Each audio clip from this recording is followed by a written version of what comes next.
Did you know spinach dirty dozen లిస్ట్లో ఉందని? అంటే పెస్టిసైడ్ రెసిడ్యూస్ ఎక్కువ ఉండొచ్చు. బట్ డోంట్ వరీ, కుకింగ్ చేసే ముందు ఇలా క్లీన్ చేస్తే సేఫ్గా ఉంటుంది. ఫస్ట్ స్పినచ్ లీవ్స్ని డ్యామేజ్ లీవ్స్తో సెపరేట్ చేసి అండర్ రన్నింగ్ వాటర్ ఒక 20 to 30 seconds రిన్స్ చేయండి. ఇప్పుడు ఒక బౌల్ ఫుల్ ఆఫ్ వాటర్ తీసుకొని దాంట్లో 1 tablespoon సాల్ట్ అండ్ కొంచెం వెనిగర్ యాడ్ చేసి ఈ స్పినచ్ లీవ్స్ దాంట్లో ఒక 20 minutes వరకు సోక్ చేయండి. ఇలా చేయడం వల్ల డర్ట్ అండ్ పెస్టిసైడ్ రెసిడ్యూస్ ఏమైనా ఉంటే అవి రెడ్యూస్ చేయడానికి హెల్ప్ చేస్తుంది. నెక్స్ట్ ఈ స్పినచ్ లీవ్స్ని అండర్ క్లీన్ వాటర్ ఒక 2 times రిన్స్ చేసుకుంటే you are good to go. మీ స్పినచ్ లీవ్స్ ఇప్పుడు కుక్ చేసుకోవచ్చు.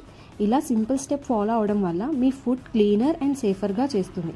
So next time spinach cook చేసే ముందు ఇలా క్లీన్ చేయడం మర్చిపోకండి. అండ్ డర్టీ డజన్ లిస్ట్ అంటే ఏంటో తెలుసుకోవాలంటే డిస్క్రిప్షన్లో నేను మెన్షన్ చేస్తాను, ఒకసారి చెక్అవుట్ చేయండి.